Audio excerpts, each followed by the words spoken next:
Hello दोस्तों, welcome to civil मंत्रा। मैं हूं अनुपम। स्टार्ट करते हैं दोस्तों अपने यूनिक सीरीज के साथ। यहाँ पे हम बात करने वाले हैं AKTU mechanical engineering BTech second year fourth semester का जो हमारा सब्जेक्ट है अप्लाइड थर्मोडायनेमिक।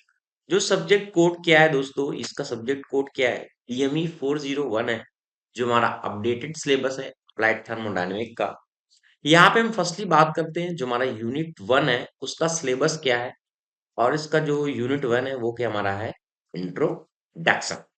तो फर्स्टली अगर हम सिलेबस की बात करें तो यहाँ पे हम जो पूरे सिलेबस में डिस्कस करेंगे, फर्स्टली बात करेंगे कि introduction to air standard cycle, जिसमें हम बात करेंगे कि हमारी ऑटो साइकिल क्या होती है, डीजल साइकिल क्या होता है, और हमारा डुअल साइकिल क्या होता है। तो इसी में ऑटो साइकिल का मतलब मीन इफेक्टिव प्रेशर हो गया, डीजल का मीन इफेक्टिव प्रेशर है, वो सारी चीजें हम यहाँ पे डिटेल से डिस्कस करेंगे, विथ न्यूमेरिकल डिस्कस करेंगे।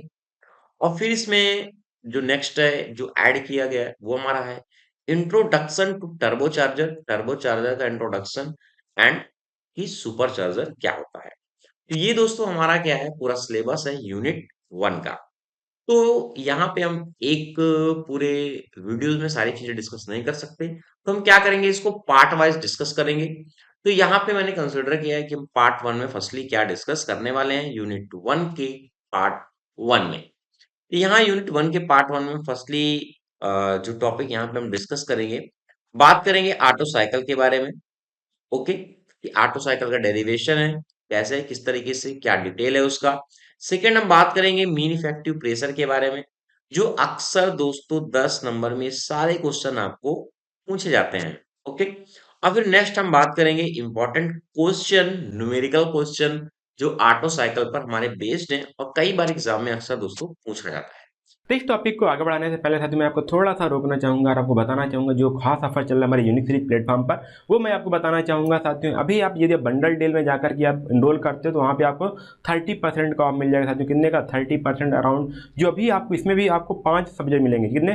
5 कोर्सेज, मतलब 5 सब्जेक्ट मिलेंगे जो आपके फोर्थ सेमेस्टर में, चाहे आप सिविल के हो चाहे मैकेनिकल के हो, जो आपके फोर्थ सेमेस्टर में 5 सब्जेक्ट हैं वो आपको मिल जाएंगे साथियों। ठीक है, elective subject plus core subject. Core subject आपके 3 हैं, 2 आपके इलेक्टिव सब्जेक्ट हैं, पूरे आपके 5 सब्जेक्ट मिल जाएंगे। वो जाकर आप तुरंत इनरोल कर लीजिएगा साथियों। जो भी आपके करंट प्राइस साथियों वो आपकी है 499, बट जैसे आप यहाँ पे ये कूपन कोड अप्लाई करते हो जो आपका एग्जाम 30 के नाम से है, वो तुरंत प्राइस घट के आप हो जाएगा 1000 अराउंड 60 की रुपीज़ हो जाएगा, जो आपका 30% ऑफ हो जाएगा साथियों। तो ये काफ़ी प्राइस कम है साथियों। यहाँ पे आपके टैक्स इंक्लूडेड हैं, आपको कोई एक्स्ट्रा चार्ज नहीं देना। 1060 में आप जाकर इनरोल कर लीजिएगा साथियों, और आप अपने एग्जाम को भी बेहतर बना सकते हो, क्योंकि यहाँ पे साथियों आपको मिलेंगे क्या क्या मिलेंगे। आपको ऑफलाइन वीडियो डाउनलोड करने का फायदा मिल जाएगा, आपको पीडीएफ पढ़ने का मौका मिल जाएगा। आप जानते हैं साथियों, आपने पूरा भी क्लास नोट्स, पूरी क्लास की पीटी दे देते हैं आपको पढ़ने के लिए। और साथ में आप यदि आप चाहते हो कि आपकी छोटी स्क्रीन, तो आप वेबसाइट पर जाकर के, जो हमारी unique series dot in website है, वहाँ पर जाकर के लैपटॉप या फिर अपने पीसी में भी आप एक्सेस कर सकते हो। उससे मोबाइल नंबर से लॉगिन करके पूरे कोर्स को बड़े स्क्रीन में भी देख सकते हो, अपने एग्जाम को बढ़िया से बढ़िया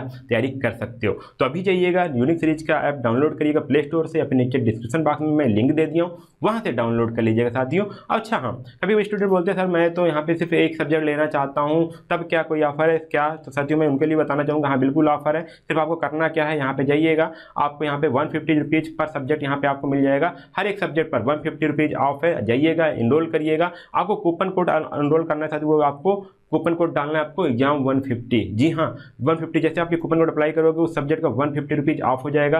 जो भी करंट प्राइस आपका 499 होगा वो घट करके आपको हो जाएगा 359 हो जाएगा। उसके बाद आप जाके इनरोल कर लीजिएगा साथियों। और अच्छी बात यह है साथियों कि आप इस कूपन कोड को आप 3 बार अप्लाई कर सकते हो, मतलब कि 3 बार आप जाकर के इसका फायदा उठा सकते हो। मतलब ये टोटल बोले तो आपको यहाँ पे 450 रुपीज़ का ऑफ हो सकता है। यदि आप चाहते हो कि आप इंडिविजुअल सब्जेक्ट लेना है तो आप इस कूपन कोड को अप्लाई कर सकते हो। यदि आप चाहते हो कि मुझे सभी पैक लेना है, कॉम्बो पैक लेना है, तो आप इसका यूज कर सकते हो बंडल ऑफर का, जहाँ पे आपको 30% ऑफ मिलेगा। और सबसे इतना बेहतरीन लेक्चर पढ़ाया गया है। जैसे आपका इंजीनियरिंग में अगर बात करें, यहाँ पे मैन्युफैक्चरिंग प्रोसेस की बात करें, इंट्रोडक्शन टू सॉलिड मैकेनिक्स की बात करें, या फिर engineering mechanics and standard material की बात करें, सभी सब्जेक्ट बिल्कुल डिटेल में पढ़ाया गया है साथियों।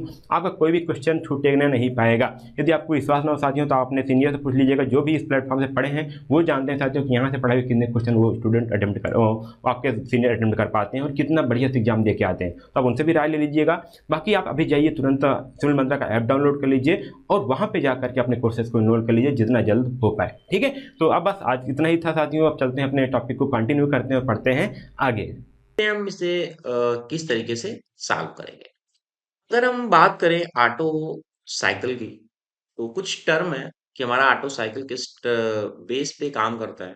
तो ठीक है, ये हमारे कुछ इंपॉर्टेंट पॉइंट है जो आपको ध्यान रखना है। पहला, कि जो हमारा ऑटो साइकिल होता है वो क्या होता है, कांस्टेंट वॉल्यूम पे काम करता है। किस पे? कांस्टेंट वॉल्यूम पे साइकिल, यानी उसका जो वॉल्यूम है कांस्टेंट रहता है।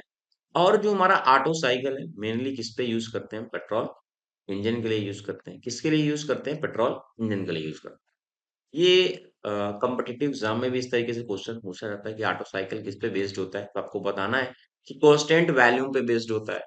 और मेनली क्या, पेट्रोल इंजन पे एग्जांपल दे देता है। तो इस तरीके से आपको ये स्टडी करनी है। ठीक है, तो यहाँ पे पॉइंट क्लियर हो गया। इसके बाद हम बात करते हैं सेकेंड पॉइंट जो है हमारा, कि जो ऑटो साइकिल होता है उसमें दो कांस्टेंट वॉल्यूम रहेंगे, यानी जो उसका प्रोसेस होता है उसमें दो कांस्टेंट वॉल्यूम हमें देखने को मिलेंगे, ग्राफ में भी हम देखेंगे। और उसमें क्या होता है, टू एडियाबैटिक प्रोसेस होता है। ठीक है, अभी ग्राफ से हम समझेंगे। सेकेंड मैंने पॉइंट लिखा हुआ है कि जो ऑटो साइकिल ये मॉडिफाइड है किसका, कॉर्नाट साइकिल का। तो इस तरीके से भी एग्जाम में पूछता है कभी कभी क्वेश्चन। ठीक है, in order make a realistic cycle. और ये साइकिल कैसा होता है, एक रियलिस्टिक साइकिल होता है। ठीक है, तो अब हम बात करते हैं कि जो पीवी डायग्राम है और जो हमारा टीएस डायग्राम है वह किस तरीके से बनता है, किसमें, ऑटो साइकिल। ठीक है, तो जैसा कि यहाँ आप देख सकते हैं ये हमारा क्या है, पीवी डायग्राम है। ओके, अब पीवी डायग्राम में क्या है, जैसा कि आपने देखा है कि जो इंजन है हमारा उसमें क्या है, फोर स्ट्रोक होते हैं, फोर स्ट्रोक के अकॉर्डिंग काम करता है। तो यहाँ पे देखो, अगर हम बात करें यहाँ पे, ये जो हमारा क्या है, वन है। अगर हम देखें साइकिल को, देखें कि वन से हमारा जो टू साइकिल वर्क कर रहा है, ये कैसा है हमारा, ये एडियाबैटिक कंप्रेशन पे वर्क कर रहा है। कैसा वर्क कर रहा है, एडियाबैटिक कंप्रेशन पे वर्क कर रहा है। कैसे? एडियाबैटिक कंप्रेशन पे। सेकेंड हमारा है जो टू से थ्री हमारा प्रोसेस हो रहा है यहाँ पे, ये हमारा जो टू से थ्री प्रोसेस हो रहा है ये कैसा है, कांस्टेंट वॉल्यूम है। यहाँ पे देखो, हम देखिए ग्राफ पे देखिए, देखो वॉल्यूम क्या है यहाँ पे, वॉल्यूम क्या है यहाँ पे, कांस्टेंट है।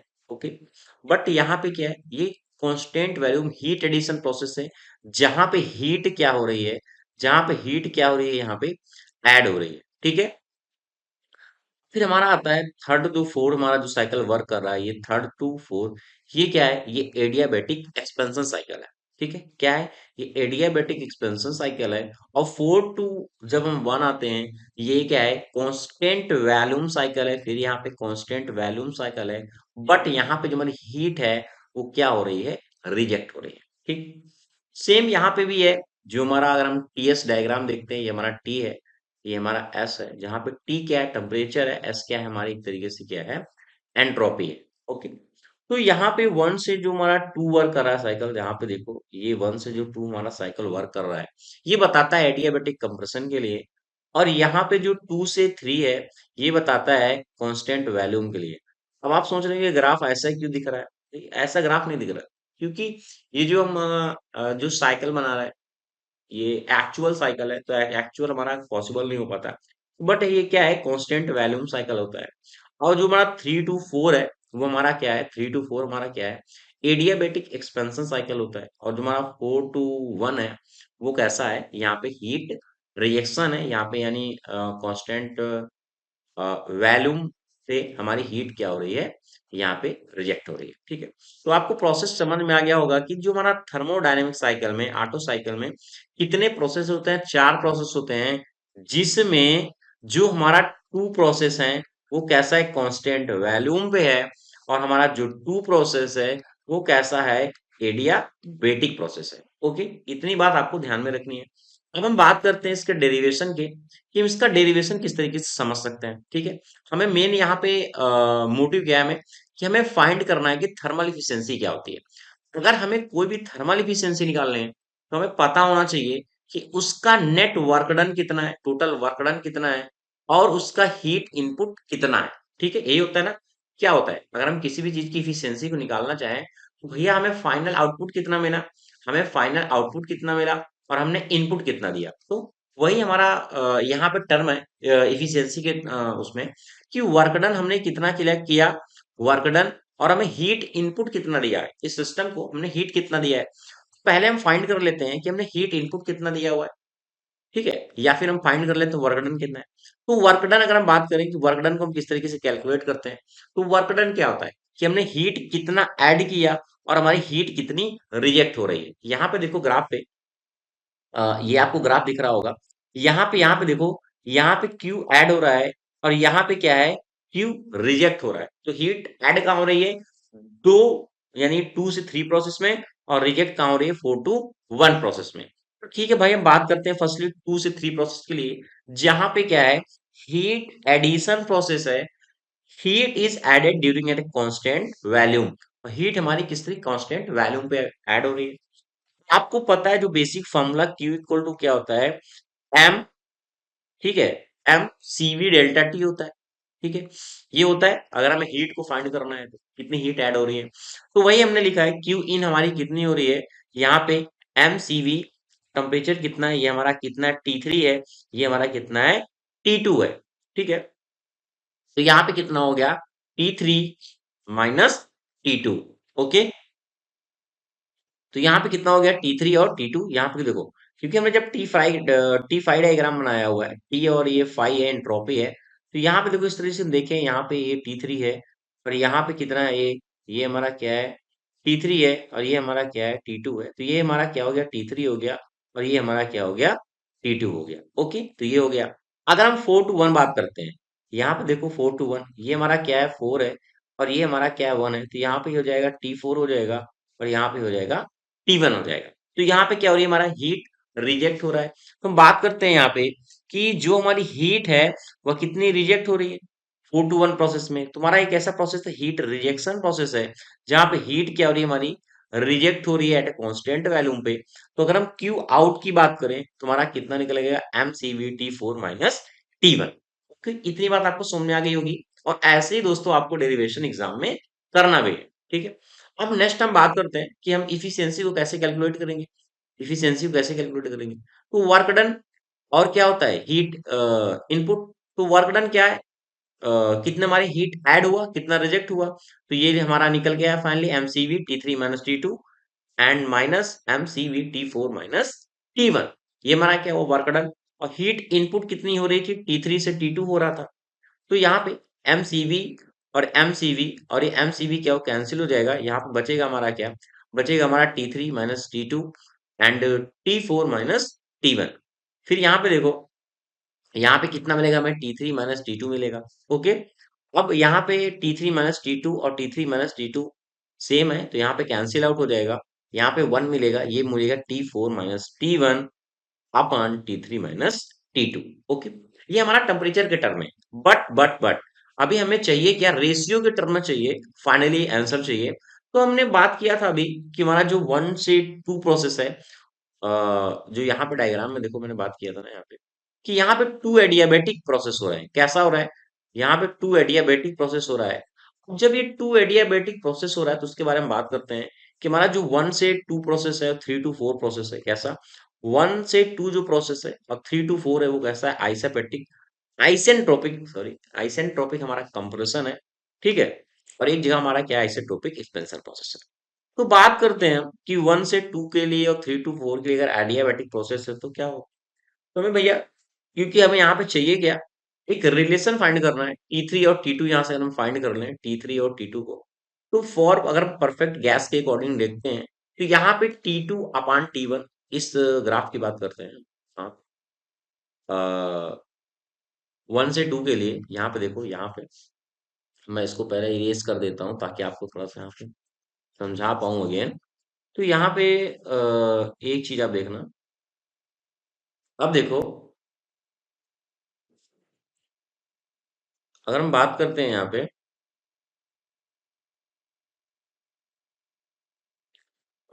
ठीक है, हम बात कर गए हैं T3 और T2 के लिए।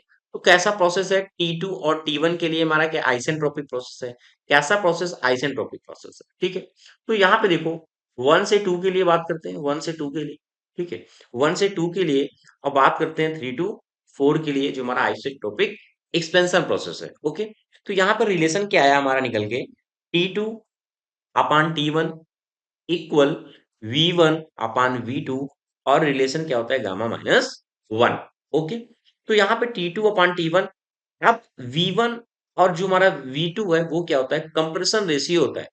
R क्या होता है हमारा, ये होता है हमारा कंप्रेशन रेशियो होता है। तो ये कंप्रेशन रेशियो क्या होता है, देखो कंप्रेशन रेशियो समझने के लिए ये आप फिगर देखो। अगर हम देखें यहाँ पे इस फिगर पे, तो ये हमारा क्या है, एक सिलेंडर है, और ये हमारा क्या है, ये जो पिस्टन है पूरा ये क्या है, मूव हो रहा है। अब यहाँ पे क्या हो रहा होगा, ये इसका कोई टॉप डेड सेंटर होगा, टीडीसी होगा, और यहाँ पे क्या होगा उसका बीडीसी होगा, यानी बॉटम डेड सेंटर होगा। अब जब ये सिलेंडर जा रहा है ऊपर तक, तो यहाँ पे कुछ एक एरिया बच जा रहा है यहाँ पे, यानी पूरी जब हमारी गैस कंप्रेशन स्टोक करती है, तो यहाँ पे कुछ एक एरिया रह जा रहा है, जिसे हम कहते हैं स्वेप्ट वैल्यू। क्या कहते हैं हम, स्वेप्ट वैल्यूम कहते हैं। तो जो इसका डिफरेंस है, यानी टोटल जो हमारा निकल के आता है, तो हम बात करते हैं कि हमारा आर क्या है। यहाँ पे जो हमारा आर है, this is the compression ratio. ये हमारा क्या है, ये हमारा क्या है, कंप्रेशन रेशियो है। आर कंप्रेशन रेशियो का मतलब क्या होता है, देखो अगर हम देखें यहाँ पे गौर से, तो इस फिगर पे आप देखो, तो ये हमारा क्या सिलेंडर है, ये हमारा क्या सिलेंडर है, और ये हमारा क्या है, पिस्टन है, जो क्या हो रहा है, इस पे मूव कर रहा है, मूव कर रहा है। तो यहाँ पे देखो एक इसका अपर पोर्शन होगा, जिसे टॉप डेड सेंटर जिसे हम कहते हैं, और यहाँ पे क्या होगा, बॉटम डेड सेंटर होगा। तो जब, और यहाँ पे कुछ एरिया रह जा रहा होगा, यहाँ पे कुछ एरिया रह जा रहा होगा, थोड़ा मैं कलर्स का चेंज करता हूँ ताकि आपको क्लियर हो थोड़ा। ये लो, ठीक है। अब यहाँ का एरिया कुछ रह जा रहा होगा, ठीक है। अब हमारा जो पिस्टन है मूव कर रहा है, यानी top dead centre to bottom dead centre move कर रहा है, और पूरे एरिया में मूव नहीं कर रहा, ठीक है। तो ये जो एरिया रह जा रहा है, इसे हम कहते हैं क्लियरेंस वैल्यू। क्या कहते हैं, इसे हम कहते हैं क्लियरेंस वैल्यू। तो आपको ध्यान रखना है कॉन्सेप्ट, ठीक है। और जहां तक हमारा पिस्टन ये मूव कर रहा है, यहां तक हमारा पिस्टन मूव कर रहा है सिलेंडर के अंदर, यानी top dead centre to bottom dead centre, यहाँ पे जो मूव कर रहा है, पूरी डिस्टेंस कवर कर रहा है, उसे हम कहते हैं स्वेप्ट वैल्यू। क्या कहते हैं हम दोस्तों, स्वेप्ट वैल्यूम कहते हैं। क्या कहते हैं, स्वेप्ट वैल्यूम कहते हैं। अगर हम देखें जो हमारा क्लियरेंस वैल्यूम है और हमारा जो स्वेप्ट वैल्यूम है, इसका टोटल, ठीक है, क्या, जो हमारा क्लियरेंस वैल्यूम है प्लस हमारा क्या है, स्वेप्ट वैल्यूम है, ठीक है, अपान ये हमारा क्या होता है, क्लियरेंस वैल्यू। क्या होता है, क्लियरेंस वैल्यूम होता है। तो ये होता है मेन हमारा कंप्रेशन रेशियो। तो वही आर इक्वल टू क्या होता है, V1 अपान V2, यानी ये V1 और V2 तक क्या कर रहा है, डिस्टेंस हमारी टोटल कवर कर रहा है। तो आपको समझ में आ गया होगा कि यहाँ पे कंप्रेशन रेशियो का मेन मतलब क्या होता है, ठीक है। तो हम कह सकते हैं यहाँ पे, अगर हम कंप्रेशन रेशियो की बात करें, तो हम कह सकते हैं कि जो हमारा टोटल वैल्यूम कितना है, टोटल वैल्यूम कितना निकल के आया, और हमारा क्या है, क्लियरेंस वैल्यूम कितना है, ठीक है। क्लियरेंस वैल्यूम कितना है, वही हमारा दोस्तों क्या कहलाता है, स्वेप्ट वैल्यूम कहलाता है, ठीक है, यानी आर कंप्रेशन रेशियो कहलाता है, ठीक है। अब देखो यहाँ पे आपको समझ में आ गया होगा कि हमारा T3 कितना निकला, यानी T2 कितना निकला। तो T2 हमने फाइंड कर लिया, T2 का रिलेशन यहाँ पे हमें T2 मिल गया, और हमें T3 को भी फाइंड करना है। तो सेम कंप्रेशन रेशियो T3 और T4 के लिए हम लगाते हैं, एक्सपेंशन जहां हमारा प्रोसेस हो रहा है। तो क्या है, V4 अपान V3 होगा, और यहां से हम T3 निकाल लेंगे, तो T4 and R gamma minus 1, यानी हमें T2 और T4 पता चल गया। तो इस वाली इक्वेशन पे हम T3 और T4 को रखते हैं, और R के टर्म में अपना आंसर को फाइंड करते हैं, ठीक है। तो यहाँ पे देखो मैंने यहाँ पे फाइंड किया फाइनली यहाँ पे, कि इफिशियंसी इक्वल टू क्या हुआ, 1 - T4 - T1 अपान T3 - T2 था। तो यहाँ पे इफिशियंसी इक्वल टू, ये हमारा क्या है, 1 - T4 - T1 as it is, और हमने यहाँ पे T4 यानी T3 और T2 का वैल्यू रख दिया, ये जो हमने फाइंड किया था कि T3 और T2 का रिलेशन क्या आया। अब यहाँ पे देखो T4 - T1, R gamma minus one, R gamma minus one, यहाँ पे दोनों पे मैंने कॉमन कर लिया। तो यार T4 - T1 हमारा क्या हो गया, कैंसिल आउट हो गया, ठीक है। यानी फाइनली रिलेशन हमें क्या मिला, efficiency equal to 1 - 1 upon R gamma minus 1। ये क्या है, ये जो हमारा रिलेशन यहाँ पे फाइंड हुआ है, 1 - 1 upon gamma r minus gamma minus 1, ये क्या है, फनी इफिशियंसी है, ठीक है। ये हमारी फाइनली ऑटो साइकिल की इफिशियंसी है। ये बताता क्या है, ठीक है, यहाँ पे देखते हैं थोड़ा। हमारा बताता है कि नोट क्या है, एयर स्टैंडर्ड ऑटो साइकिल दस depend upon the compression ratio. ये क्या होता है, कंप्रेशन रेशियो पे होता है। अगर हम जनरली देखें, हम कहते हैं ना गाड़ी इतना कंप्रेशन रेशियो, इस गाड़ी का इतना कंप्रेशन रेशियो है, तो ये कंप्रेशन रेशियो बताता है कि हमारा जो ऑटो साइकिल कितना एफिशिएंट है एक तरीके से। ठीक है, तो वही कह रहा है कि देखो, अगर हमने R इक्वल टू वन रखा, R इक्वल टू वन रखा, तो इफिशियंसी हमें कितनी मिल रही है, जीरो मिल रही है, इफिशियंसी जीरो मिल रही है। हमें क्या करना है, R को कंप्रेशन रेशियो को बढ़ाना है। ठीक है, तो यहाँ पे देखो कि रिलेशन मैंने ग्राफ दिखाया हुआ है, ये हमारी क्या एफिशियंसी है और ये हमारा क्या है, कंप्रेशन रेशियो है। ठीक है, अब यहाँ पे जो साइकिल है, जो गामा लिया है वो क्या हो सकता है, थ्योरेटिकल मोनोटोमिक गैस के लिए अलग होगा और एयर स्टैंडर्ड के लिए अलग होगा, ठीक, गैस के लिए। तो यहाँ पे जो ग्राफ दिख रहा है, ये वाला हमारा जो ग्राफ दिख रहा है सबके लिए, ये, तो यहाँ पे देखो जिस तरीके से हम ये बढ़ा रहे हैं, ठीक है, कंप्रेशन रेशियो को बढ़ा रहे हैं, यहाँ पे देखो इफिशियंसी बढ़ रही है। यहाँ पे देखो, अगर हम बात करें इट पे, तो यहाँ पे देखो, यहाँ पे इफिशियंसी हमारी क्या है, बढ़ रही है। यहाँ पे जब हम कंप्रेशन रेशियो 12 कर रहे हैं, तो यहाँ पे देखो बढ़ रहा है, बट यहाँ पे जो गामा है उस पर भी डिपेंड कर रहा है। तो यहाँ पे देखो इस तरीके से, ठीक है। तो इस तरह हम कह सकते हैं कि हमारा जो कंप्रेशन रेशियो वो आर पे, एक तरीके से जो इफिशियंसी वो आर पे मेनली डिपेंड होती है, कि जितना हमारा कंप्रेशन रेशियो अच्छा होगा, उतना हमारा जो साइकिल है वो क्या होगा दोस्तों, इफिशियंट होगा। तो आपको समझ में आ गया होगा मेनली डेरिवेशन कि कंप्रेशन रेशियो को हम किस तरीके से फाइंड कर सकते हैं। वीडियो अच्छा, mean effective pressure of auto cycle. जैसे इसके पहले ऑलरेडी मैंने डिस्कस किया है कि इसकी इफिशियंसी को हम ऑटो साइकिल में कैसे फाइंड करेंगे। ठीक है दोस्तों, तो आज हम बात करेंगे mean effective pressure of auto cycle कि जो हमारा मीन इफेक्टिव प्रेशर होता है ऑटो साइकिल में वो कितना होता है और कैसे निकल के आता है, उसका फॉर्मूला, डेरिवेशन कैसा होता है, उसके बारे में बात करेंगे। तो दोस्तों अगर आपने पीछे का वीडियो नहीं देखा है ऑटो साइकिल का, उसकी एफिशिएंसी का, तो जरूर देख लें। जैसे कि आपको पता है पीवी और हमारा जो टीएस डायग्राम किस तरीके से बनता है। ठीक है, एक बार मैं थोड़ा सा बना देता हूं कि आपको एक बार मेमोरी में रहे कि कैसे बनता है। ठीक है, ये हमारा क्या है, 1, ये 2 और ये 3 और ये 4 साइकिल हमारा चलते हैं। ये 1 से 2, 2 से 3, 3 to 4 एंड 4 to 1। ये हमारा क्या है, कांस्टेंट वैल्यूम पे है। ठीक है, यानी जो वैल्यूम है वो क्या है, कांस्टेंट है, और ये भी हमारा क्या है, वैल्यूम क्या है, हमारा कांस्टेंट है। ठीक है, अब देखो मीन इफेक्टिव प्रेशर हमारा क्या होता है, जो हमारा मीन इफेक्टिव प्रेशर होता है वो होता है डब्ल्यू नेट, कि हमारा डब्ल्यू नेट हमारा कितना निकलेगा और हमारा स्वेप्ट वैल्यूम कितना है। ये दोस्तों इसका फॉर्मूला होता है, किसका, मीन इफेक्टिव प्रेशर का। ठीक है, तो हमें क्या फाइंड करना है, डब्ल्यू नेट फाइंड करना है कितना है, और स्वेप्ट वैल्यूम को फाइंड करना है। ठीक है, तो देखते हैं दोस्तों कि कैसे इसे हम फाइंड करेंगे। तो पहले हम क्या करते हैं, डब्ल्यू नेट को फाइंड कर लेते हैं। ठीक है, तो देखते हैं डब्ल्यू नेट को हम कैसे फाइंड करेंगे। पहले मैंने क्या किया, डब्ल्यू नेट को पहले फाइंड किया। तो डब्ल्यू नेट को फाइंड करने के लिए हमें क्या करना पड़ेगा, अब देखो डब्ल्यू नेट का मतलब वर्क कहां हो रहा है, वर्क हमारा क्या हो रहा है, ये हमारा है, एक हमारा ये है, ये हमारा क्या टीडीसी है, ये हमारा क्या बीडीसी है, बॉटम डेड सेंटर है। अब देखो जो वर्क हमारा कहां हो रहा है, एडियाबेटिक में हो रहा है। एक जगह हमारा क्या हो रहा है, एक्सपेंशन हो रहा है, यहां हमारा क्या एक्सपेंशन हो रहा है, और यहां हमारा क्या हो रहा है, कंप्रेशन हो रहा है। तो वर्क हमारा कहां मिल रहा है, यही हमें मिल रहा है वर्क जो हमारा है, यानी 3 to 4 और 2 to 1 यहाँ कंप्रेशन होगा हमारा, जहां और एक्सपेंशन होगा इन एडियाबेटिक प्रोसेस में। ठीक है, तो हमारा वर्क डन यहां से क्या निकल गया, P3 V3 क्या हो जाएगा हमारा, P3 एंड V3 क्योंकि एडियाबेटिक प्रोसेस के लिए है, और हमारा हो जाएगा P4 और हमारा हो जाएगा V4, ये हो गया गामा -1। ठीक है, माइनस P2 इसके लिए, एक बार हमने इसके लिए 3 to 4 के लिए एक्सपेंशन के लिए, माइनस कंप्रेशन का, तो कितना हो जाएगा P2 V2 minus P1 V1 अपान गामा -1। अब देखो इसको हम सॉल्व करते हैं। ठीक है, क्योंकि हमारा क्या आइसेंट्रोपिक है, एडियाबेटिक प्रोसेस हमारा है, तो हम क्या करते हैं, यहां से ये हमारा कॉमन हो जाएगा 1 अपान गामा -1, इसको मैंने यहां से कॉमन ले लिया, ये हो जाएगा हमारा। अब देखो यह हमारा क्या है, P3 V3 है और V4 और P4 है। यहां से हम क्या कर सकते हैं, P4 और V4 को मैंने क्या किया, कॉमन ले लिया।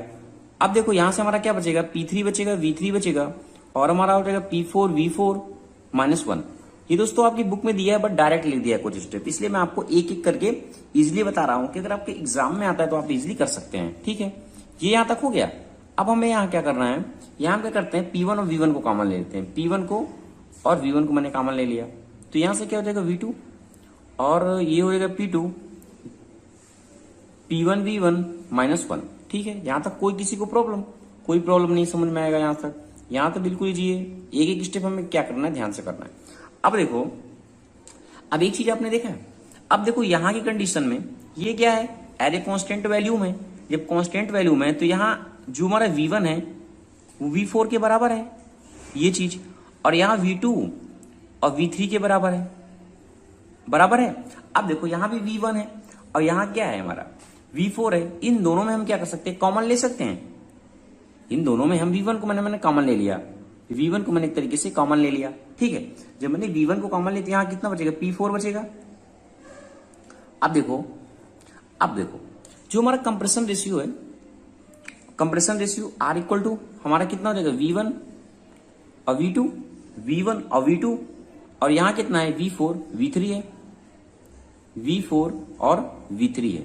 अब देखो V3 और V4 है और यहां में V4 अपान V3 है, यानी अगर हमें V3 अपान V4 को फाइंड करना पड़े तो 1 अपान R लिख सकते हैं हम इसके लिए। तो मैंने यहां क्या किया, लिख दिया P3 और P4 1 अपान R -1। ठीक है, ये यहां तक इसका काम हो गया। अब देखो V1 हमने ऑलरेडी कॉमन लिया था, अब यहां क्या बचा हमारा, P1 बचा। इसको हम क्या लिख सकते हैं, P2 लिख सकते हैं, और ये हमारा हो गया P1। अब देखो V2 अपान V1 है, V2 अपान V1 हमें पता क्या है, V1 अपान V1, तो हमें क्या है, 1 अपान R लिख दिया -1। ठीक है, अब देखो यहां से हमने जो V1 कॉमन लिया तो पूरा कॉमन लिया था, इसको मैं इस तरीके से लिख सकता हूं, V1 इक्वल टू गामा -1। अब ये हमारा कितना P4 था, P4 लिख दिया। अब ये कितना है, P3 अपान P4 है। ठीक है, अब हमारा यहाँ क्या है, P3 अपान P4 है। अब आपको मैंने एक बार जब बताया था ऑटो साइकिल, जब मैंने पढ़ाया था इफिशियंसी में, तो मैंने एक चीज आपको बताई थी, यहां तक देखो आपको दिख रहा होगा कि हमारा 3 to 4 के आइसेंट्रोपिक प्रोसेस हो रहा है, आइसेंट्रोपिक प्रोसेस हो रहा है। अभी मैं 3 to 4 की बात कर रहा हूं, ठीक है, एक्सपेंशन की। ठीक है, अब देखो तुम्हारा क्या हो जाएगा आइसेंट्रोपिक के लिए, पीवी गामा इक्वल टू क्या होता है हमारा, कांस्टेंट होता है, ये हमारा कांस्टेंट होता है, तो हम इसको लिख सकते हैं ना, P3 V3 gamma equal P4 V4 gamma. हमें चाहिए क्या, P3 अपान P4, मैंने यहां से P3 अपान P4 निकाल लिया, P3 अपान P4, तो यहां क्या बच जाएगा, V की पावर 4 और V3 का पूरा का गामा। अब ये क्या है, R के बराबर एक तरीके से हमारा R इक्वल टू गामा हो गया। ठीक है, तो यहां क्या किया, जो P3 अपान P4 है इसको R की पावर गामा लिख सकता हूं, और ये 1 अपान R यानी ऊपर जाएगा तो कितना हो जाएगा, माइनस का साइन जाएगा, तो इस तरीके से R की पावर गामा -1 और ये हमारा -1 है। ठीक है, अब देखो इसको मैंने ब्रैकेट से क्लोज किया। अब यहां भी सेम क्या करेंगे, P1 हमारा है, अब ये P2 अपान P1 के लिए है। अब हम क्या करेंगे, 1 से 2 के लिए फाइंड करेंगे, 2 to 1 के लिए।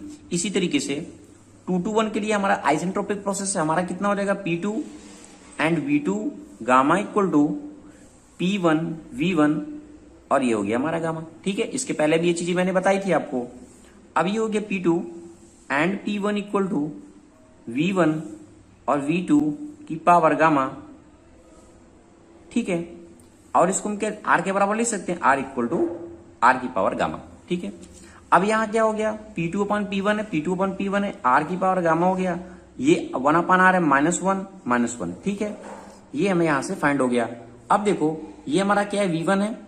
अब ये और ये दोनों टर्म में कॉमन है, R की पावर गामा -1 और ये, अब यहां क्या और क्या बचा, P4 और P1 बचा। ठीक है, इसको ऐसे रहने दो, ये हो गया गामा -1।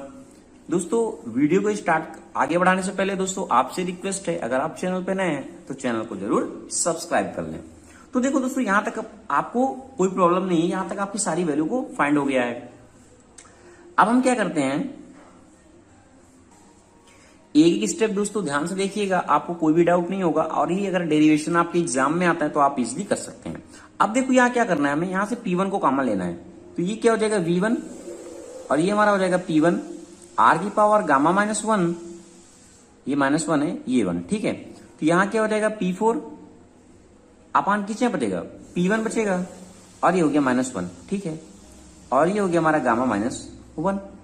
अब देखो जो P4 अपान P1 है ना, ये जो हमारा P4 अपॉन P1 फाइंड हुआ है ये हमारा R के बराबर है, ये से हम आरपी भी लिख सकते हैं। ये हमारा होता है प्रेशर रेशियो, ठीक है, ये हमारा क्या प्रेशर रेशियो होता है। तो इस तरीके से P1 V1 R की पावर गामा -1 और ये हमारा कितना हो जाएगा RP -1 और ये हमारा हो गया गामा -1। ओके, ये हमारा जो हमारा डब्ल्यू नेट है वो निकल आया। अब देखो मैंने फॉर्मूला क्या बताया था मीन इफेक्टिव प्रेशर के लिए, W net upon swept volume. अब स्वेप्ट वैल्यूम क्या होता है, स्वेप्ट वैल्यूम ना डिफरेंस होता है जो हमारा टीडीसी से और बीडीसी जो हमारा डिस्टेंस निकलता है दोनों के बीच का, वो हमारा होता है क्या स्वेप्ट वैल्यूम होता है। यानी हम देखें V1 और दिस इज V2 यानी V1 माइनस V2, ये तो हमारा होगा स्वेप्ट वैल्यूम। यहां हम लिख देता हूं ये हमारा क्या होगा W net upon V1 minus V2। अब डब्ल्यू नेट हमें फाइंड हो गया है, डब्ल्यू नेट का वैल्यू क्या करते हैं हम यहां पुट कर देते हैं, ठीक है। और थोड़ा सॉल्व करता हूं, देखो ये आप लिख लीजिएगा, मैं आगे बताता हूं। यही सॉल्व कर देते हैं दोस्तों। देखो ये मैंने यहां लिया किताब को, आपको दिक्कत ना हो, ठीक है। अब देखो यहां हमारा क्या था डब्ल्यू नेट था और ये हमारा क्या था V1 माइनस V2 था। डब्ल्यू नेट हमने फाइंड कर लिया है और थोड़ा सा इसको क्या करना है एक्सपेंशन करना है एक तरीके से। डब्ल्यू नेट हमारा क्या था, डब्ल्यू नेट यहां से हमने क्या किया V1 को कॉमन लिया, जब V1 को कॉमन लेंगे तो 1 माइनस V2 अपॉन V1 आएगा, ठीक है। अब हमारा क्या है डब्ल्यू नेट V1, इसको हम क्या लिख सकते हैं 1 अपॉन R, क्योंकि V1 अपॉन V2, देखो V1 upon V2 R equal to R के बराबर है तो 1 अपॉन R हो जाएगा, ठीक है। यहां तक हमने ऐसे लिख लिया। अब क्या है इसको एज इट इज रहने दो और थोड़ा सॉल्व कर लेते हैं इसको। डब्ल्यू नेट ये R हो जाएगा, ऊपर R जाएगा और इस वक्त V1 और R माइनस 1, ठीक है। यहां तक सॉल्व कर लिया। अब डब्ल्यू नेट का वैल्यू हमें यहां फाइंड है, इसको हम क्या करते हैं यहां पुट कर दें डब्ल्यू नेट का, तुम्हारा कितना हो जाएगा P1 V1 और R की पावर गामा -1 RP -1 और ये हमारा हो गया एक R, ठीक है। और ये हमारा क्या है V1 R -1 और ये हो गया गामा -1, ओके। अब देखो यहां से V1 और V1 कैंसिल हो गया, तुम्हारा फॉर्मूला क्या निकला, जो हमारा मीन इफेक्टिव प्रेशर का mean effective pressure auto cycle के लिए क्या निकला P1 और ये हमारा R की पावर गामा -1 और हमारा हो गया RP जो हमारा प्रेशर रेशियो था -1 अपान R -1 और ये हमारा हो गया गामा -1। तो ये दोस्तों हमारा कंप्लीट हो गया मीन इफेक्टिव प्रेशर को हम दोस्तों कैसे फाइंड करेंगे। इसकी ऑलरेडी मैंने थ्योरी ऑलरेडी पढ़ा के रखा है दोस्तों, अगर आपने वीडियो नहीं देखा है तो दोस्तों जरूर देख लें। बात करते हैं हमारा क्वेश्चन क्या कह रहा है, कह रहा है कि determine the thermal efficiency and mean effective pressure of thermodynamic cycle use by A 4 stroke petrol engine. क्या पूछ रहा है, पेट्रोल इंजन का पूछ रहा है कि थर्मल इफिशिएंसी हमारी कितनी होगी और हमारा पूछ रहा है मीन इफेक्टिव प्रेशर कितना होगा, ठीक है। तो नेक्स्ट क्या कह रहा है कि detail of cycle are as follow. जो हमारा साइकिल है पीवी डायग्राम के अकॉर्डिंग क्या दिया हुआ है, कंप्रेशन रेशियो इसका गिवन है, कंप्रेशन रेशियो का मतलब आर हमारा गिवन है, इनिशियल स्टेट गिवन है 100 kPa एंड 90 डिग्री, यानी ये हमारा क्या गिवन है, ये हमारा P1 है, ये हमारा क्या इनिशियल का प्रेशर गिवन है और ये हमारा क्या है टेम्परेचर गिवन है, ठीक है। और कह रहा है स्वेप्ट वैल्यूम कितना है, यानी ये हमारा क्या है V स्वेप्ट है, V स्वेप्ट हमारा वैल्यूम गिवन है 0.1 मीटर क्यूब। कह रहा है कि heat added to cycle at a constant volume इतना, और हमारी जो हीट ऐड हो रही है वो कितनी हो रही है 100 किलो जूल प्रति साइकिल ऐड हो रही है। तो कह रहा है consider air as a working fluid, जो इस पे काम कर रहा है वर्किंग फ्लूइड के तौर पे वो क्या है एयर है। इसका मतलब क्या है, जो हमारा गामा की वैल्यू है वो कितना होगी 1.4 होगी, ठीक है, एयर के लिए हमारी होती है। अब हमें करना क्या है, जो हमारी पेट्रोल इंजन हमारा होता है किस तरीके से वर्क करता है, पीवी डायग्राम क्या होता है, टीएस डायग्राम होता है, ये सारी चीजें मैंने आपको ऑलरेडी बताया है। अब बात करते हैं थर्मल इफिशिएंसी का फॉर्मूला क्या होता है ऑटो साइकिल पेट्रोल साइकिल के लिए। तो थर्मल इफिशिएंसी का जो फॉर्मूला क्या होता है 1 - 1 अपॉन R की पावर गामा -1, यही होता है एफिशिएंसी का फॉर्मूला। देखो सारी वैल्यू को पुट करो, 1 माइनस 1 अपॉन आर का वैल्यू कितना गिवन है, आर कितना है 7 है, कंप्रेशन रेशियो 7, 1.4 माइनस 1। इसको क्या करोगे अब इजिली कैलसी से सॉल्व करोगे, इससे माइनस करने के बाद इससे पावर इसको सॉल्व करोगे, ये निकल के आएगा 0.541। ठीक है, ये आया है इफिशियंसी आया है। अब हमें चाहिए क्या, मीन इफेक्टिव प्रेशर भी चाहिए। क्या चाहिए, मीन इफेक्टिव प्रेशर। अब मैंने आपको बताया था जो मीन इफेक्टिव हमारा प्रेशर होता है, मीन इफेक्टिव प्रेशर क्या होता है, वर्क डन हमारा, work done upon swept volume, यही होता है फॉर्मूला। अगर हमें मीन इफेक्टिव प्रेशर निकालना है तो वर्क डन हमें पता होना चाहिए और स्वेप्ट वैल्यूम पता होना चाहिए, दोनों का रेशियो हमारा मीन इफेक्टिव प्रेशर होता है। तो हमें स्वेप्ट वैल्यूम तो गिवन है हमारा, बट हमें वर्क डन नहीं पता। क्या, वर्क डन हमें नहीं पता, तो पहले हम क्या करते हैं, वर्क डन को फाइंड कर लेते हैं। ठीक है, अब देखो, अब यहां से एक फॉर्मूला आपको पता है, अगर हमें किसी चीज की इफिशियंसी को फाइंड करना है यहां पे, तो क्या होता है, उसका वर्क डन कितना है, ठीक है, और हीट कितनी ऐड हुई है, हीट हमारी ऐड कितनी हुई है, ठीक है, ऐड कितनी हुई है। तो इफिशियंसी ऑलरेडी हमने फाइंड किया कितना, 0.541। वर्क डन हमें चाहिए, हमने हीट कितना ऐड किया हुआ है, ये ऑलरेडी हमारा क्वेश्चन में कह रहा है कि heat added to cycle at a constant volume 100। ये लो भाई, यहां से हमें वर्क डन मिल जाएगा, वर्क डन मिल जाएगा, वर्क डन कितना मिलेगा, 54.1 है, किलो जूल में आएगा। ठीक, किलो जूल में मैं निकाल लिया इसको। ठीक है, यहां तक कोई भी प्रॉब्लम नहीं है आपको, ओके, क्योंकि यहां तक हमने क्या किया, अपना आंसर इजीली फाइंड कर लिया है यहां तक। अब हमें क्या है, मीन इफेक्टिव प्रेशर चाहिए, हमें ये पता है भाई, लो वर्क डन हमने निकाल लिया हुआ है, स्वेप्ट वैल्यूम कितना है, 0.1 है। अब इसको इससे डिवाइड करेंगे, कितना आएगा, 541 किलो न्यूटन प्रति मीटर स्क्वायर, क्योंकि मीन इफेक्टिव प्रेशर का ये यूनिट होता है। अगर इसको बार में भी लिख सकते हैं, बार, क्योंकि किलो न्यूटन है, 1000 से डिवाइड होगा इसका, इसलिए न्यूटन प्रति मीटर स्क्वायर है, प्रेशर हो जाएगा, यानी बार में यूनिट आ जाएगी। तो इस तरीके से मीन इफेक्टिव प्रेशर को क्या कर सकते हैं, फाइंड कर सकते हैं। जो हमारा डिस्कस करेंगे वो हमारा प्रॉब्लम बेस्ड है ऑटो साइकिल के ऊपर। ये ऑटो साइकिल क्या होता है डिटेल से ऑलरेडी मैंने डिस्कस किया हुआ है, यहाँ पे हम बात करेंगे ओनली न्यूमेरिकल क्वेश्चन का, जो हमारे एग्जाम पॉइंट ऑफ व्यू से काफी इंपॉर्टेंट है। एक बार थोड़ा सा ऑटो साइकिल बना लेते हैं, क्योंकि यहाँ पे हम जो डिस्कस करने वाले हैं काफी इंपॉर्टेंट है हमारा। यहाँ पे हमारा क्या होता है ऑटो साइकिल में, ये हम बनाते क्या है पी, और ये हमारा क्या होता है वी। ठीक है, जो हमारा साइकिल है कुछ इस तरीके से चलता है, ए, और हमने क्या किया था, इस पे नंबरिंग दिया था, ये हमारा क्या है 1 है, दिस इज 2 एंड 3 एंड 4। ठीक है, इस तरीके से हमारा साइकिल था। और अब इसी साइकिल की हेल्प से क्या करेंगे हम, इस जो हमारा क्वेश्चन है उसे हम सॉल्व करेंगे। कह रहा है कि determine the air standard efficiency of A gas engine working on auto cycle.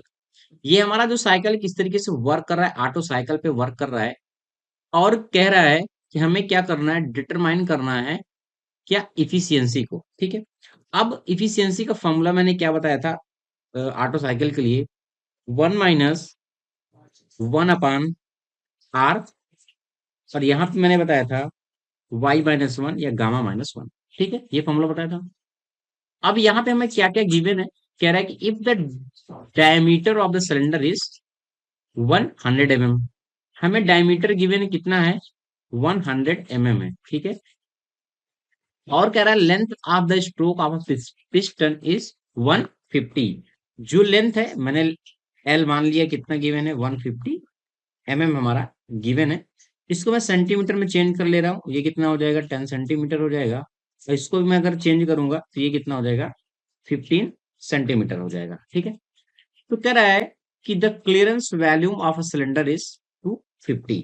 जो क्लियरेंस वैल्यूम है, अब देखो यहाँ पे जब मैंने साइकिल बताया था तो आपको डिटेल से मैंने सारी चीजें डिस्कस किया था, यहाँ पे क्लियरेंस वैल्यूम क्या होता है, सारी चीजें देखो। यहाँ पे क्या है, मैंने वी डायरेक्ट डिनोट किया है। अब यहाँ पे क्या होता है, ये वीएस है, यहाँ पे ये क्या होता है स्ट्रोक वैल्यूम होता है, क्या होता है यहाँ पे ये हमारा क्या होता है, स्ट्रोक वॉल्यूम होता है, ठीक है, स्ट्रोक वॉल्यूम होता है, जहाँ पे हमारा सिलेंडर टीडीसी से बीडीसी मूव करता है, ठीक है। और अगर हम ये वाला जो डिस्टेंस है जो हमारा बचता है, उसे हम क्या करते हैं, उसे हम कहते हैं क्लियरेंस वॉल्यूम, ठीक है। क्या कहते हैं हम, क्लियरेंस वॉल्यूम कहते हैं। इतनी बात आपको समझ में आ गई होगी, ठीक है। तो यहाँ पे इसको मैं वीसी से डिनोट कर ले रहा हूँ, और इसको मैं मान ले रहा हूँ ये हमारा क्या है, वी1 है।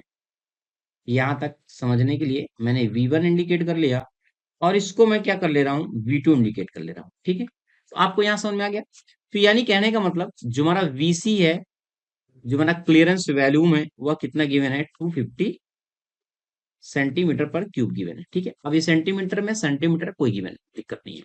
अब हमें क्या क्या चाहिए यहाँ पे, हमें चाहिए पहले आर, कि जो हमारा रेशियो है, जिसे हम क्या कहते हैं, आर को कंप्रेशन रेशियो कहते हैं। कंप्रेशन रेशियो को हमें फाइंड करने के लिए हमें क्या चाहिए, R equal to compression ratio क्या होता है, V1 upon V2, V1 and V2 before compression and after compression. और हमारा जो V1 है, जो हमारा V1 होता है, वो VS प्लस VC होता है। यानी जो हमारा V1 है, ये पूरा, एक मिनट में थोड़ा सा इसको अलग कर देता हूँ। ये जो हमारा V1 हमने इंडिकेट किया है, ये V1 यहाँ तक होता है पूरा, ठीक है। ये हमारा क्या होता है, V1 होता है। तो यहाँ V1 हमारा कितना है, VS प्लस VC है। और V2 हमारा कितना है, V2 हमारा क्या है, VC के बराबर है। ये हमारा क्या है, VC के बराबर। तो हमारी VS और VC चाहिए। तो VS, जो हमारा VS है, इसको मैं कैलकुलेट करना है। तो VS इक्वल टू क्या होता है, अगर हम VS को कैलकुलेट करें, तो यहाँ पे क्या होगा, हमारा जो सिलेंडर का फाइंड करें, तो कितना हो जाएगा, पाई/4 डी स्क्वायर इंटू एल। अब पाई बाई फोर डी हमें गिवन है कितना, 10, 10 का स्क्वायर, और एल हमारा कितना गिवन है, 1, 15 सेंटीमीटर, ठीक है। अगर हम इसको सॉल्व करेंगे पूरा, तो यहाँ पे हमारा जो आंसर फाइंड होगा, वो फाइंड होगा 1178 सेंटीमीटर पर क्यूब। यहाँ पे हमें क्या हुआ, इसका वैल्यूम पता चल गया, ठीक है। यानी VS हमने फाइंड कर लिया। अब यहाँ पे हम क्या करते हैं, आर को कंप्रेशन रेशियो को फाइंड कर सकते हैं, VS प्लस VC। VS कितना है, 1178, और हमारा जो VC है कितना है, 250 है। यही हमारा गिवन है। और यहाँ पे जो हमारा VC है, ये कितना है, 250 है। इसको अगर हम सॉल्व करते हैं, तो हमारा ये कितना आएगा, ये आ जाएगा हमारा 5.7। तो हमें आर की वैल्यू पता चल गई कि हमारा आर कितना है। तो हम इफिशियंसी को इजीली फाइंड कर सकते हैं। इफिशियंसी को 1 माइनस ये कितना हो जाएगा, 5.7 हो जाएगा, ठीक है। अब एक चीज देखो, जो हमारा ये गामा-1 है, इसको हम क्या करेंगे, एयर स्टैंडर्ड साइकिल के लिए अगर हम माइनस करते हैं, 0.4 हमारा होता है, एक स्टैंडर्ड वैल्यू है ये हमारा। तो 0.4 हमने इंडिकेट कर लिया, इसको मान लिया, ठीक है। अब हम क्या करेंगे, इसको सॉल्व करेंगे कैलसी की हेल्प से। तो हमारा कितना आ जाएगा, ये आ जाएगा 0.501। अगर इसको हम परसेंटेज में कैलकुलेट करते हैं, तो कितना हो जाएगा, क्योंकि यहाँ पे हमारा क्या कर रहा है, determine the air standard efficiency of gas engine cycle on auto cycle की बात कर रहा है। तो यहाँ पे हम कैलकुलेट करेंगे तो कितना आ जाएगा, 50.1%। और यही दोस्तों हमारा क्या होगा, फाइनल आंसर होगा। Problem based on petrol engine, ठीक है। पेट्रोल इंजन क्या होता है, ये हमने डिटेल से ऑलरेडी डिस्कस किया हुआ है। यहाँ पे हम बात करने वाले इंपॉर्टेंट क्वेश्चन, जो आपके एग्जाम पॉइंट ऑफ व्यू से काफी इंपॉर्टेंट है। देखो हमारा क्वेश्चन क्या कह रहा है कि diameter of petrol engine is 140 mm। जो डायमीटर हमें गिवन है, वो कितना गिवन है, 140 mm गिवन है, ठीक है। अभी हमें इसमें सेंटीमीटर में चाहिए होगा, मैंने चेंज कर लिया, कितना हो जाएगा, 14 सेंटीमीटर हो जाएगा। और जो स्ट्रोक लेंथ होती है सिलेंडर की, एक तरीके से हम कह सकते हैं, वह कितना है, 200 हमारा कितना गिवन है, mm गिवन है। इसको हम चेंज किया तो 20 सेंटीमीटर हो जाएगा। कह रहा है कि the compression ratio of A engine is 5.5। जो कंप्रेशन रेशियो यानी आर हमारा कितना गिवन है, 5.5 गिवन है। कह रहा है कि calculate the clearance volume of cylinder. पहला हमें क्या पूछ रहा है कि हमारा क्लियरेंस वैल्यूम कितना होगा, पहला हमारा क्वेश्चन है। If indicated thermal efficiency of engine is 0.5। जो इंडिकेटेड थर्मल इफिशियंसी 0.25 हमें गिवन है। और calculate the air standard efficiency. पहले हमें क्या करना है, एयर स्टैंडर्ड इफिशियंसी कैलकुलेट करना है, एंड रिलेटिव इफिशियंसी कैलकुलेट करना है। ये सारे टर्म मैंने डिटेल से आपको डिस्कस किया है थ्योरी पोर्शन में। तो थोड़ा सा यहाँ से समझते हैं इस डायग्राम से। अगर हम देखें, यहाँ से मैं थोड़ा आपको समझाता हूँ। कि जो हमें जरूरत यहाँ पे पड़ने वाला है, यहाँ पे देखो, ठीक है। अब यहाँ पे मैंने बताया था ये हमारा क्या होता है, वीएस होता है, ठीक है। ये वीएस का मतलब, कहने का मतलब, ये हमारा होता है स्ट्रोक वॉल्यूम, ठीक है। ये हमारा क्या होता है, स्ट्रोक वॉल्यूम होता है। और ये वाला जो रिमेनिंग बचता है, इसे हम कहते हैं क्लियरेंस वॉल्यूम, ठीक है। इसे हम क्या कहते हैं, क्लियरेंस वॉल्यूम कहते हैं, ठीक है। ये हमारा क्लियरेंस वॉल्यूम होता है। अगर हम पूरा फॉर्मूला डिनोट करते हैं तो इसको हम क्या मानते हैं, इसको हम पूरा मानते हैं V1, ठीक है। और ये हमारा क्या होता है, V2 होता है, यानी VC और V2 हमारा बराबर होता है। इसको समझाने का हमारा मतलब क्या था, क्योंकि यहाँ पे मैंने बात किया है किसकी, क्लियरेंस कंप्रेशन रेशियो की। हमारा कंप्रेशन रेशियो का फॉर्मूला हमारा क्या होता है, V1 अपान V2 होता है, जो हमारा कितना है, 5.5 के बराबर है। हमारा V1 क्या है, जैसे कि मैंने बताया आपको, V1 हमारा क्या है, VS और VC। तो हम कह सकते हैं यहाँ पे हमारा क्या है, VS है और VC है, और V2 हमारा क्या है, V2 V2 हमारा VC के बराबर है। इतनी बात आपको समझ में आ गई।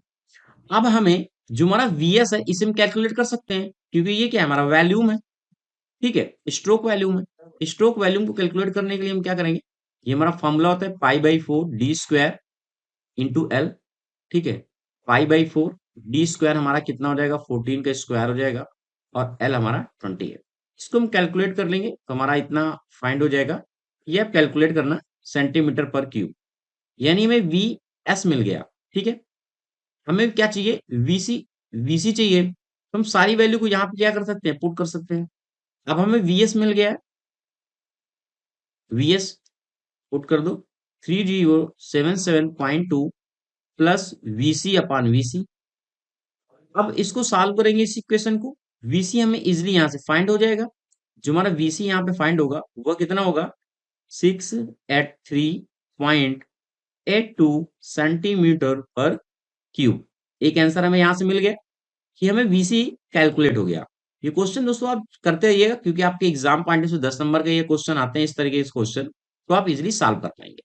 यहां तक आपको कॉन्सेप्ट क्लियर हो गया होगा कि हमने यहां तक फाइंड कर लिया। नेक्स्ट हम बात करते हैं, हमारा क्या पूछ रहा है, इफिशियंसी पूछ रहा है एयर स्टैंडर्ड के लिए, ठीक है। तो जो मैंने आपको पढ़ाया था, एयर स्टैंडर्ड इफिशियंसी का फॉर्मूला क्या होता है, 1 - 1/r, और ये हमारा जो ब्रैकेट निकलता है वो क्या होता है, गामा-1 होता है, ठीक है। अब 1 हमें पता है, आर की वैल्यू ऑलरेडी हमें पता है कितनी है, 5.5 है, और एयर के लिए हम कितना रखते हैं, 1.4 -1 रखते हैं। इसको इजिली आप सॉल्व करेंगे, जो हमारी इफिशियंसी वो कैलकुलेट हो जाएगी, ये आएगी 0.5056। ये लो, ये भी हमें यानी पता चल गया कि जो एयर स्टैंडर्ड है उसकी इफिशियंसी हमारी कितनी होगी, ठीक है। यहां तक आपको कोई प्रॉब्लम नहीं है। नेक्स्ट हमारा पूछ रहा है, जो हमारा क्वेश्चन कह रहा था, देखो क्या कह रहा था, हमें पता करना है कि रिलेटिव इफिशियंसी कितनी होगी, ठीक है। अब हम बात करें अगर रिलेटिव के लिए, तो हमारा रिलेटिव इफिशियंसी का फॉर्मूला क्या होता है, वो हमारा होता है इंडिकेटेड इंडिकेटेड थर्मल इफिशियंसी। ये फॉर्मूला होता है indicated thermal efficiency upon air standard efficiency, ठीक है, एयर स्टैंडर्ड इफिशियंसी, ठीक है। तो अभी सारी वैल्यू हमें पता है, देखो इंडिकेटेड थर्मल इफिशियंसी ऑलरेडी हमें यहाँ पे गिवन था, देखो ये इंडिकेटेड थर्मल इफिशियंसी इसलिए हमारा गिवन था 0.25, ठीक है। तो यहाँ पे हम क्या रख सकते हैं, 0.2 और 5, और एयर स्टैंडर्ड एफिशिएंसी ऑलरेडी हमने फाइंड कर लिया है, 0.5056 इफिशियंसी है। जब से हम कैलकुलेट करेंगे तो ये 0.49 के अप्रोक्सीमेट आएगा। अगर हम 100 से इसको मल्टीपल करेंगे तो हमें इफिशियंसी चाहिए परसेंटेज में, तो ये हमारा दोस्तों फाइनल आंसर यहाँ से मिल जाएगा। आशा करता हूँ आपको समझ में आया होगा न्यूमेरिकल पूरा, और इस तरीके से क्वेश्चन हम किस तरीके से सॉल्व कर सकते हैं easily. Thank you watching this video दोस्तों। वीडियो अच्छा लगा हो तो लाइक शेयर कमेंट आप जरूर करें।